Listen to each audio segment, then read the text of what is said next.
Yo, bienvenue dans ce nouveau concept où on va retracer le parcours et l'évolution d'un personnage qui mérite que l'on s'attarde sur lui. Et aujourd'hui, on s'occupe du cas Johnny Joestar, de Steel Ball Run, la 7ème partie de la saga éponyme Jojo Bizarre Adventure. Un grand merci à Star Wars OVF pour les scans couleurs, n'hésitez pas à checker leur blog, je le mets en description. Johnny Joestar grandit au Kentucky, dans une famille aisée. Son père était un riche propriétaire de plusieurs fermes et un entraîneur de chevaux réputé, qui a remporté la triple couronne à cette reprise. Johnny monte son premier cheval dès ses 5 ans. Le voir observer les mouvements du cheval nous montre déjà un certain génie dans le domaine équestre. Cependant, son père est strict envers Johnny et semble toujours préférer son frère Nicolas. Un jour, lorsque Johnny sort sa souris domestique Danny et la nourrit secrètement sous la table pendant le dîner, son père, en le découvrant, ordonne à Johnny de noyer l'animal en guise de punition. Le cœur brisé, Johnny ne peut se résoudre à le faire. Et c'est ainsi que son frère Nicolas l'aida à laisser Danny s'échapper dans la forêt. Quelques années plus tard, le frère bien-aimé de Johnny décède dans un accident d'équitation dont Danny serait à l'origine. Ce drame choqua le petit Johnny, qui s'est culpabilisé pour la mort de son frère. Sa faiblesse l'a tué. 7 ans plus tard, Johnny devient à son tour un prodige de la course de chevaux et profite de la vie de star. Les politiciens et les membres de la royauté lui rendent visite et les filles riches se l'arrachent. Pourtant, son père ne reconnaît toujours pas ses exploits. Johnny n'a jamais réussi à battre Diego Brando en course. Lors d'une violente bagarre entre eux, George a déclaré que Dieu s'était trompé de fils en tuant le bon et en gardant le mauvais.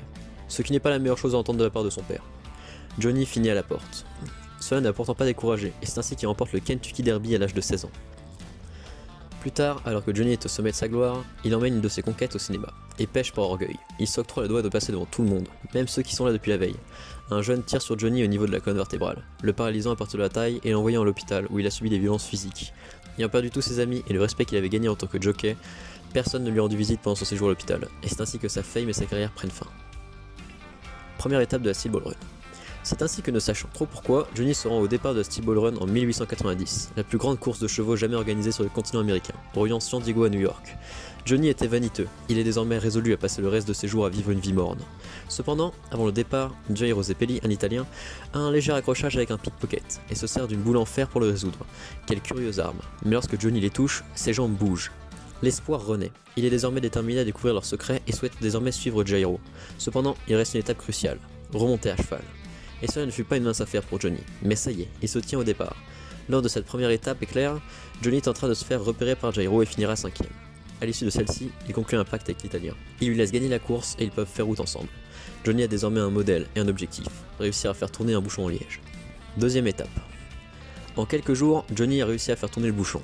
Son voyage avec Jairo s'avère plus utile que prévu, car après avoir échappé à la famille Boom Boom, Johnny acquiert un morceau de cadavre se greffant à son corps. Jairo théorise en disant que c'est le corps d'un saint. Un être qui réalise des miracles après sa mort. Johnny réalise que pour lui, 2 miracles ont déjà eu lieu. Il a acquis un stand, Tusk lui permettant de faire tourner ses ongles et de les tirer, mais aussi ses jambes se sont remises à bouger.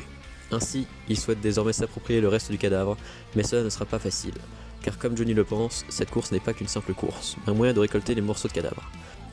Cependant, Johnny ignore que c'est le président Valentine qui tire les ficelles. Après s'être débarrassé de Pork Pie Boy, un sbire de Valentine, Johnny et Jairo comprennent que les instructions Mover Cruise gravées sur le bras de Johnny indiquent le prochain morceau. Troisième étape. En se dirigeant vers le morceau de cadavre, les deux amis croisent Dio. Johnny est désormais plus méfiant qu'auparavant et moins vaniteux, et il a raison. Dio se transforme en dinosaure. Le prochain morceau est les yeux du cadavre. Et Ferdinand avec son stand Scary Monsters transforme tout le monde en dinosaure. Johnny arrive jusqu'à lui et celui-ci lui explique que le président Valentine doit détenir ce cadavre, car Johnny le veut pour des raisons personnelles, alors que le président souhaite s'en servir pour le bien du pays.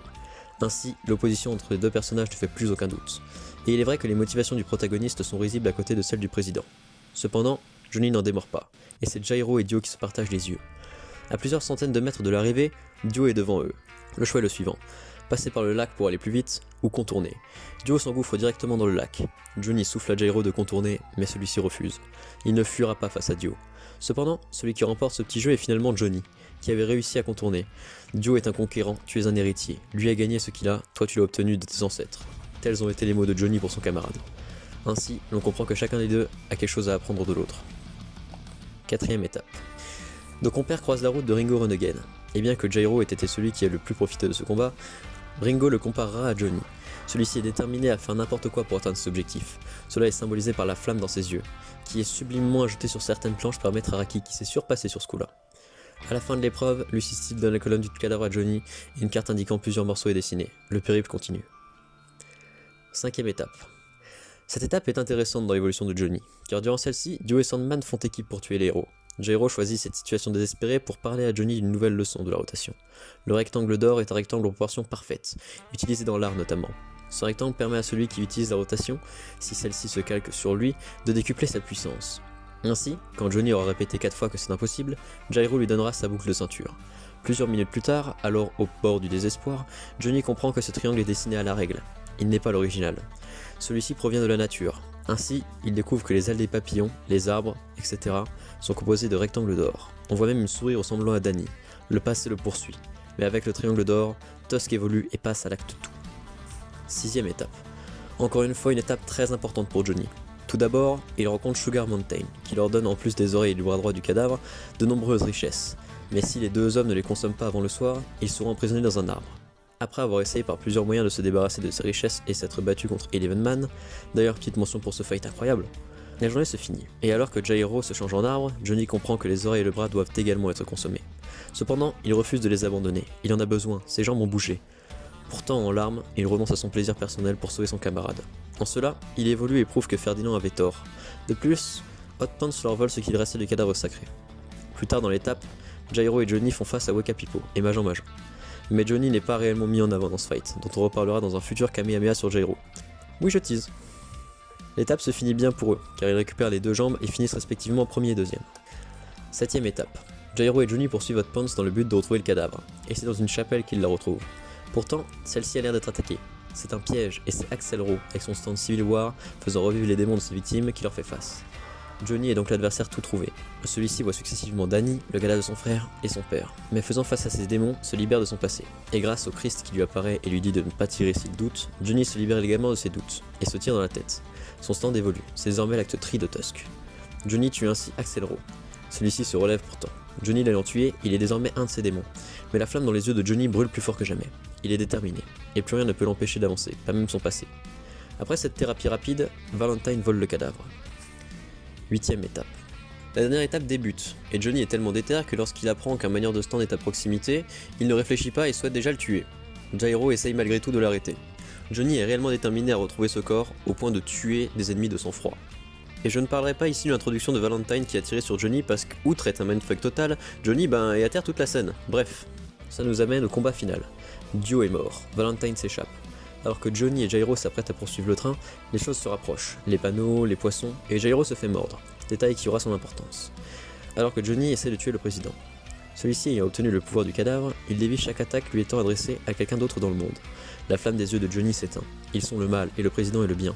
L'espoir renaît lorsque Jairo explique à Johnny qu'il est possible de créer une rotation parfaite avec la course du cheval et de l'utiliser. Et celle-ci est l'apothéose de l'art Zeppeli. De plus, Jairo a au bout de sa boucle les cheveux du président. Les deux amis s'élancent alors de nouveau à l'assaut du train, et cette fois-ci, Jairo arrache une oreille à l'ennemi. On aperçoit son stand. Il fait maintenant face au président. Cependant, la morsure du poisson remonte inexorablement vers son cœur. Il s'adresse une dernière fois à son ami. Le meilleur chemin, c'est le détour. Alors que lui a toujours choisi le chemin le plus court durant cette course. Tel est le dernier conseil qu'il donne à Johnny avant de lancer sa boule. Celle-ci aurait pu être létale pour Valentine s'il n'avait pas touché la faille de Love Train, rendant sa rotation imparfaite. Cependant, Johnny n'abandonne pas, et plutôt que de s'élancer derrière Valentine, il choisit le 2 tours, et le cheval lui transmet sa rotation avec un coup de pied. Ses jambes se remettent en marche. Place à Tusk Acte Fort. Valentine est pris dans une rotation infinie, et celle-ci se transmet aux autres Valentine du multivers. Valentine essaye de pactiser avec Johnny, et lui rendra Jairo s'il lance une rotation inverse pour annuler la première. Mais alors que Johnny souhaite être parfaitement convaincu, le président essaye de le tuer. Johnny l'achève donc. Cependant, un nouveau duo essaie de s'approprier le cadavre, et alors que Johnny s'élance à sa poursuite, il perd face à lui, mais termine quand même la course et voit son père l'encourager pour la première fois. Oui, c'est clairement un opportuniste, mais passons. Cette histoire étant terminée, Johnny retourne chez lui. Fin de la partie 7. C'est certes la fin de Steel Ball Run, mais pas des aventures de notre Johnny national. Quelle ne fut pas notre surprise de réentendre parler de lui dans Jojo Lion, comme du légendaire Johnny Joestar. On apprend qu'il s'est marié et qu'il a eu un enfant, mais celui-ci est gravement tombé malade d'une maladie semblable à celle qui touche le fils aîné des Higashikata chaque génération. Ainsi, Johnny étant désespéré, ira récupérer le cadavre sacré et l'utilisera, en priant juste pour cette fois-ci, si jeter le malheur sur quelqu'un peut sauver son fils. Cependant, cela tombera sur sa femme bien-aimée. Comprenant ce qu'il venait de faire, Johnny se sacrifia pour sa famille. Et oui, Johnny est passé d'enfant au passé tragique à petit con vaniteux, puis a fini handicapé résigné jusqu'à ce que l'espoir renaisse. Il a su choisir les autres plutôt que lui-même, affronter son passé et ses doutes pour finalement devenir un homme accompli. Tel en témoigne l'évolution de Tusk. Acte 1, un nouvel espoir. Acte 2, toujours avancer malgré tout. Acte 3, vaincre ses doutes et son passé. Acte 4, remarcher à nouveau.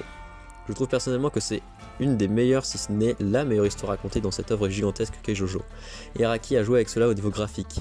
D'ailleurs, on comprend que sa volonté dans cette partie était le voyage initiatique, rien que par le fait qu'il soit le seul Jojo à l'heure actuelle doté d'un stand évolutif.